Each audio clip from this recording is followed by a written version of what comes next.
Buenas noches, bienvenidos a una nueva edición de Entre Dos, como siempre en su canal comarcal Guadalquivir Televisión. Queremos continuar conociendo a personas de la comarca, queremos continuar conociéndole a usted, queremos saber de su mundo particular y por extensión de su opinión sobre el mundo en general. Para ello, ya saben, vía de contacto entredostv@gmail.com, repito, entredos con número tv@gmail.com. Esta noche nos acompaña una invitada muy especial que viene desde Almodóvar del Río y que pertenece a la comunidad de los muladíes, una tendencia que surgió en España hace ya bastantes años, de nuevo musulmanes y que cada año cuenta con un mayor número de adeptos. Ndey Andújar, assalam alaikum. Alaikum salam. ¿Cómo estás? Muy bien. Mire, Ndey Andújar, aparte de profesar esta creencia, esta religión islámica, es activista social e intenta moldar esta religión a nuestra cultura, a España y también a los nuevos tiempos por medio de nuevas tendencias como es, por ejemplo, hablaremos después un poco más adelante, el feminismo islámico.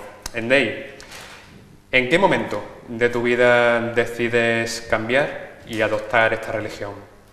Bueno, es todo un proceso, ¿no? No hay una fecha exacta, un día exacto, simplemente es una búsqueda, una inquietud, una búsqueda espiritual de muchos años. Yo, de hecho, no he cambiado una religión por otra porque era agnóstica, no tenía ninguna religión, ninguna etiqueta, por así decirlo, pero sí que tenía una inquietud, una necesidad, ¿no?, de plantearme una serie de cuestiones trascendentes, que supongo que todos en algún momento de nuestras vidas nos lo hemos planteado. Y después, pues, por cosas de la vida, yo hice un viaje a Senegal, donde conocí a muchísimas personas musulmanas en su práctica diaria. Y entonces ese contacto fue lo que me llevó a tener curiosidad y querer saber cada vez más. Y aunque en este caso no sea tu caso, sí imagino que hay miembros de la comunidad que se han tenido un aprendizaje, una tradición habitualmente católica. ¿Qué encuentra una persona que ha tenido esta formación para de pronto optar por el Islam? Es difícil dar una respuesta unívoca. Yo creo que depende de las experiencias de cada uno, de la educación que han recibido, del ambiente familiar.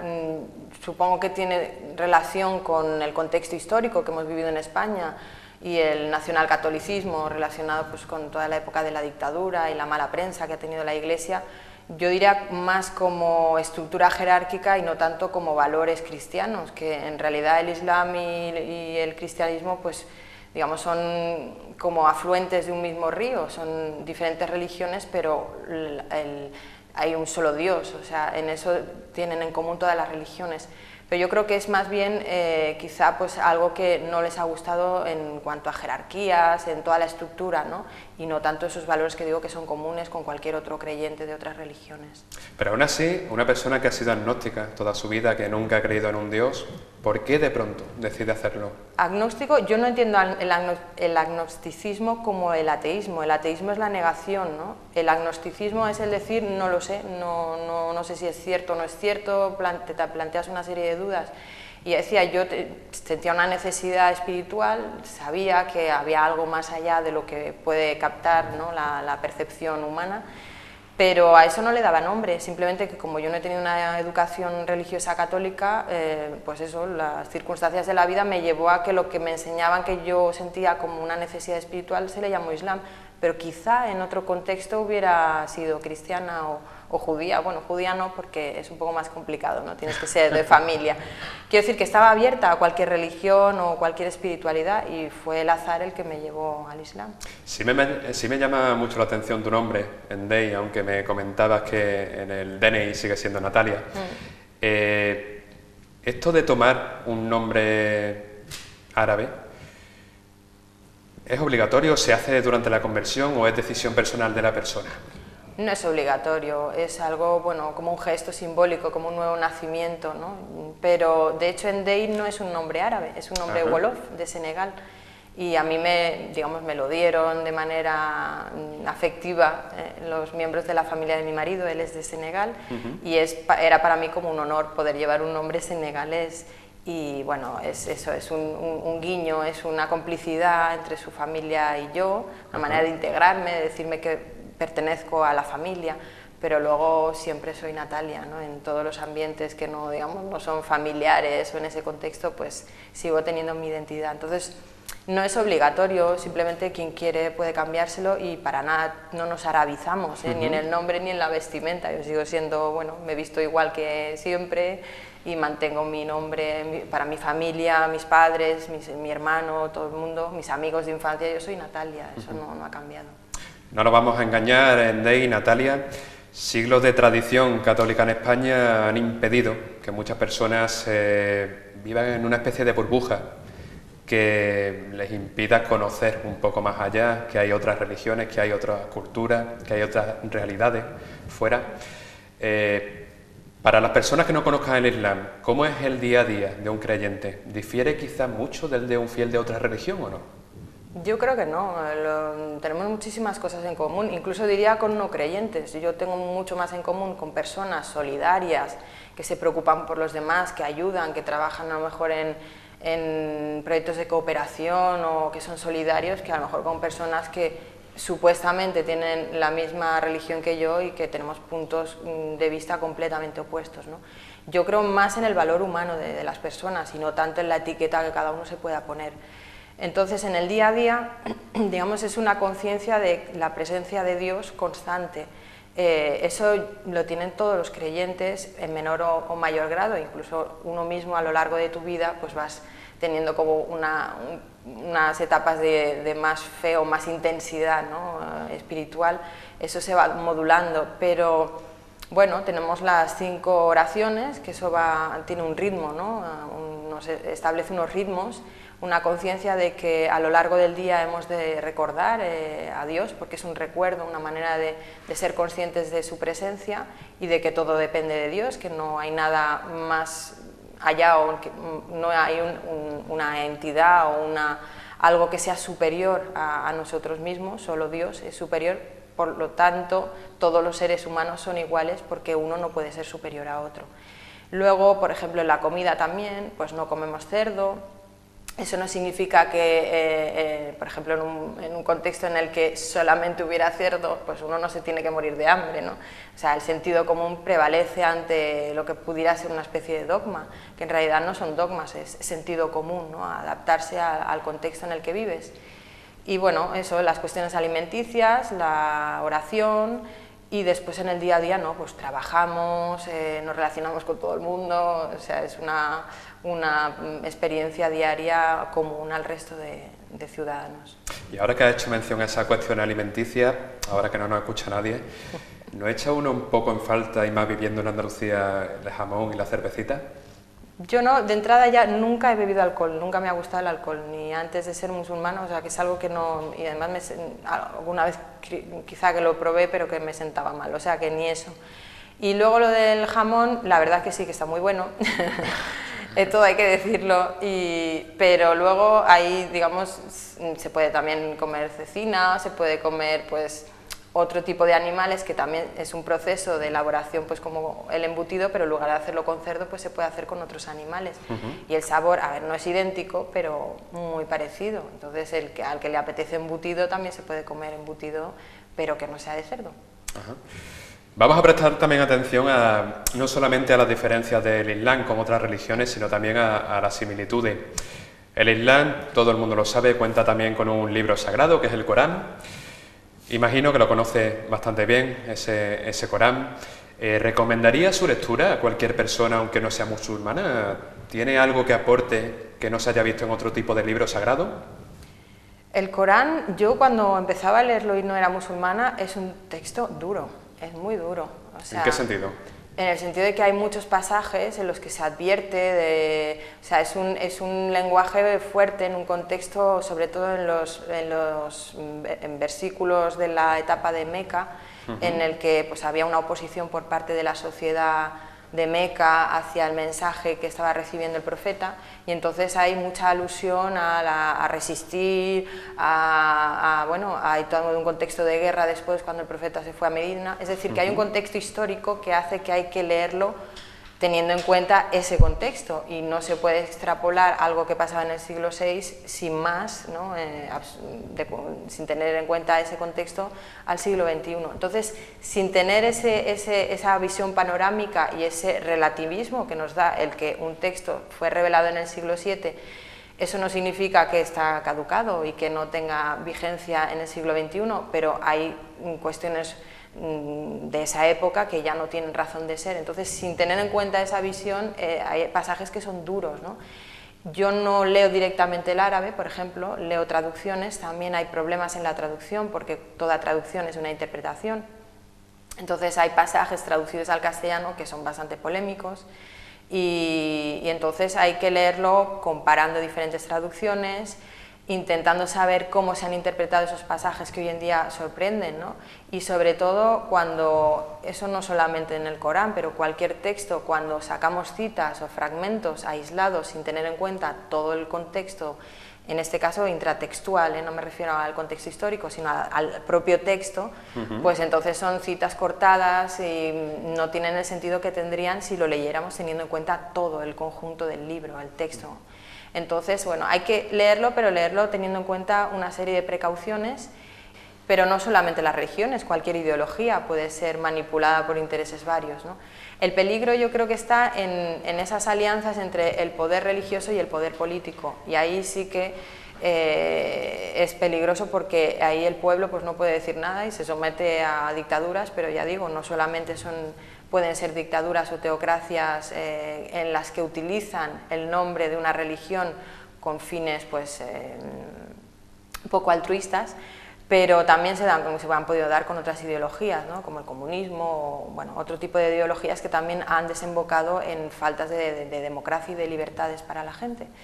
Entonces, decir el Islam sería un debate muy largo, ¿no? Si el Islam es o no es favorable a las mujeres. En teoría, si vamos directamente a los textos sagrados, tanto los hadices, que son los dichos del profeta, como el propio libro del Corán, se puede hacer una lectura feminista, una lectura en la que se intenta deconstruir todo lo que se ha ido añadiendo a lo largo de los siglos por parte de hombres, porque la inmensa mayoría de los que han interpretado el Corán y los hadices, los dichos del profeta, han sido hombres, entonces no han tenido una perspectiva ni mucho menos pues, ni femenina ni feminista.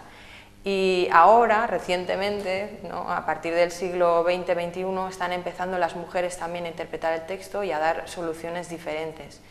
Yo diría que decir que el Islam es contrario a los derechos de las mujeres es tener una visión esencialista e inamovible. Entonces, tanto las lecturas, digamos, fundamentalistas o intransigentes, como las personas que por eso mismo piensan que eso es Islam y que por eso es una religión misógina y no son musulmanes, que critican el Islam por eso, pues tienen exactamente el mismo punto de vista. Es decir, una visión esencialista, dice, es así, siempre ha sido así y no se puede interpretar de otra manera. Yo creo que se tiene que romper esa dinámica y permitir que haya lecturas progresistas de estos textos que se adapten al siglo XXI y que podamos leerlo también las mujeres y aportar nuestra visión. Precisamente comentábamos en la presentación en DEI que eres activista, que imagino que es una vertiente que centra gran parte de tu vida, y gracias a esta tradición de activista que lleva, has publicado textos como La emergencia del feminismo islámico. ¿A qué hace referencia con esta expresión? ¿Precisamente a esta lectura femenina de la que estábamos hablando, del Corán? Esa es una parte muy importante, la parte, digamos, de relectura de los textos. Se ha sentido la necesidad desde diferentes partes del mundo, movimientos de mujeres que han dicho que no querían renegar de su religión, de su creencia, pero al mismo tiempo no tenían por qué estar sometidas ni estar privadas de sus derechos. Entonces el feminismo islámico es una respuesta, en realidad surge como una reacción ante el auge de los islamismos, y cuando digo islamismo me refiero al islam político. Y dentro del Islam político hay una gran variedad, tampoco se puede meter todo en el mismo saco, pero dentro de ese Islam político hay cierto sector que tiene una lectura realmente muy retrógrada y que priva de los derechos básicos de las mujeres. Entonces el feminismo islámico surge en diferentes partes del mundo, como una contestación a ese auge de ese islamismo pues, que reduce los derechos de las mujeres cada vez más, y de hecho se ve que hay un retroceso en los derechos de las mujeres de hace 50 años, ahora en ciertos países incluso tienen menos derechos que tenían antes, ¿no? Con lo cual es contradictorio, porque parece que en teoría conforme va avanzando el tiempo, pues las sociedades van evolucionando teóricamente a mejor, ¿no? Y en algunos aspectos se va evolucionando a peor, pero no solo en las de mayoría musulmana, también en Europa estamos retrocediendo en aspectos, ¿no? de bienestar social, etcétera. Entonces surge esa contestación, esa necesidad de seguir siendo creyente, de seguir teniendo como referencia los textos sagrados, pero a la vez manteniendo que no por ello tienen que dejar de trabajar, de votar, de educarse, de tener unos códigos de familia respetuosos en los que el hombre no es el cabeza de familia, sino que se trata de unas relaciones iguales entre hombre y mujer, etcétera. Abarca muchos aspectos, no solo el aspecto político o socioeconómico, sino también el darle una mayor importancia al Corán, ¿no? La centralidad del Corán frente a todos esos añadidos que se han ido pues poniendo por encima, ¿no? y ocultando lo que era el mensaje primigenio del siglo VII, del siglo VI, cuando descendió la revelación. Entonces, es complicado, ¿no? Y en la práctica, ¿cuáles son las herramientas que harían falta para reivindicar este feminismo islámico? Hay mucho trabajo, porque hay que hacer un trabajo interno dentro de las comunidades musulmanas, a las que simplemente por nombrar la palabra feminismo ya crea una oposición sin ni siquiera saber lo que se esconde detrás. Es decir, toda la mala prensa del feminismo a secas ya lo tenemos como heredado de por sí. Entonces todos esos tópicos que son mujeres que quieren destruir a la familia, que en realidad quieren hacer lo mismo que hicieron los hombres pero en versión femenina, o sea, ser injustas pero con los hombres, o tener la custodia de los hijos y que no tengan ningún derecho los padres, etcétera, ¿no? O sea, toda la mala prensa del feminismo la recupera el feminismo islámico y tiene que defenderse de esas falsas críticas que se les acusa a las feministas. Y después, de cara al colectivo no musulmán, también hay mucha reticencia a que a esto que acabo de definir como feminismo islámico se le llame islámico, porque dicen que es una contradicción, que el islam y el feminismo nunca pueden ir de la mano, porque el islam sería por esencia una religión machista, entonces no hay manera de hacer que esas dos palabras sean compatibles. Es decir, que hay muchísimo trabajo, pero sobre todo el hecho de que sean los hombres los que tengan el monopolio interpretativo supone un freno, porque hay personas que dicen, bueno, pues que prescindan del Corán o que prescindan de la religión y ya se liberarán, pero eso es no tener en cuenta la sensibilidad y la espiritualidad de las personas, eso no puede ser así. Aparte de ahí de haber escrito textos, participado en conferencias, en muchísimas cosas, también ha sido una de las fundadoras de la Junta Islámica de Cataluña. Se están implantando muchos grupos que acogen a los nuevos muladíes aquí en España, e incluso se habla de un nuevo Islam español. ¿Cuáles serían las características distintivas de este Islam español con respecto al Islam de toda la vida? Bueno, ahí también hay un debate, ¿no? Hay quien dice que Islam solo hay uno, hay quien dice que no puede haber islames en plural, ni islam francés, ni islam inglés, ni islam español, sino que todo es islam. Hay quien dice que no, que simplemente el añadido, el adjetivo de español o bueno, del lugar donde uno viva es el reflejo de esa propia cultura, y entonces hay híbridos, ¿no? No es lo mismo el islam que se practica, por ejemplo, en el África Negra con el de Asia o con el que podamos estar viviendo nosotros en Europa, porque evidentemente el islam digamos que se adapta al sustrato que ya hay cultural y da como resultado pues versiones diferentes, ¿no? en la vivencia, ya no en las bases del Islam, porque todos, ya sea en China o en Malasia o en Australia, pues todos los musulmanes pues rezan, van a la Meca, ayunan, eso es común a todos los musulmanes. Pero después la adaptación al contexto geográfico pues dará resultados muy diferentes, ¿no? Entonces en Europa se está viendo que puede ser también una manera de ver el Islam de otra forma diferente, no siempre relacionado con las teocracias o con las dictaduras, sino que eso es una cuestión pues, política o geopolítica y no necesariamente hay que confundir o identificar la geografía con la religión. Porque uno puede ser en España budista o de cualquier otra confesión, ¿no? O cristiano o musulmán, y ser de cultura española, tener tu propia herencia, identificarte con los escritores de tu país, con la gastronomía de tu país. Es decir, que uno no porque es musulmán tiene que saber hacer un cuscús, por ejemplo, no tiene nada que ver, ¿no? Oye, pero ¿cómo se vive una religión que no es mayoritaria en una zona, en este caso en una localidad, como es Almodóvar del Río, donde son pocas familias las que lo practican, donde no existe una mezquita, un local quizás adecuado para realizar esos rezos? ¿Cómo se vive? Yo la verdad es que estoy muy contenta, en el pueblo donde estoy, en Almodóvar del Río, hace relativamente poco que nos hemos instalado y no tenemos ningún problema. Y de hecho yo creo que en los pueblos, más que en las ciudades,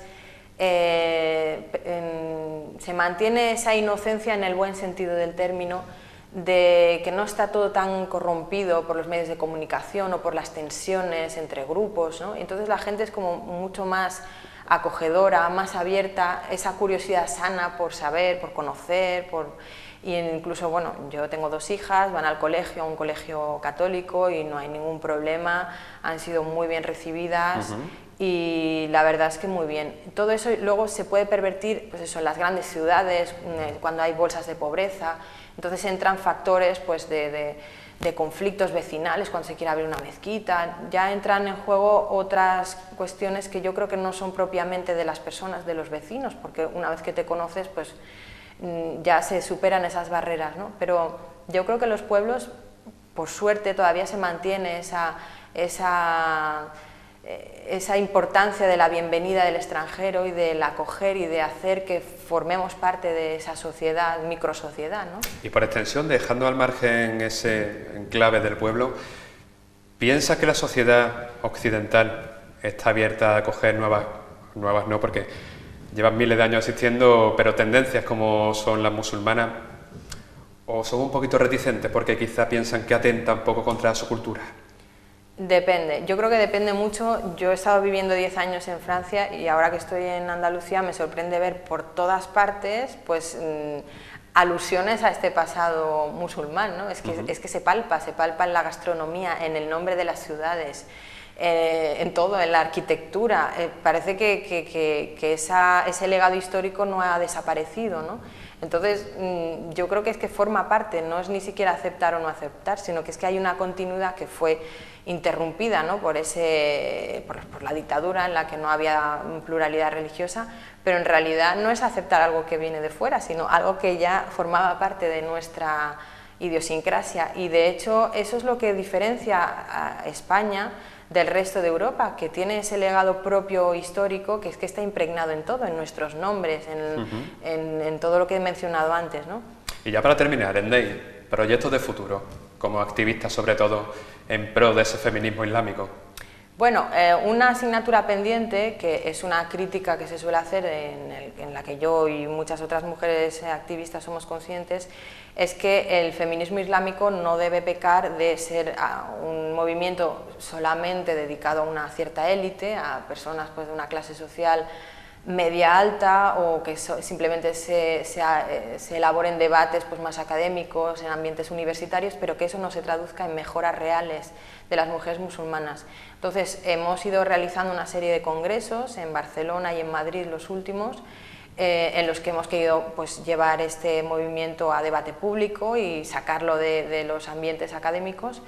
Se ha dado a conocer, ha salido en los medios de comunicación, ha sido algo muy importante, pero ahora se tiene que dar un paso más allá, y es trabajar más con las bases, pues, con actividades concretas en mejora de las condiciones de vida de muchas mujeres.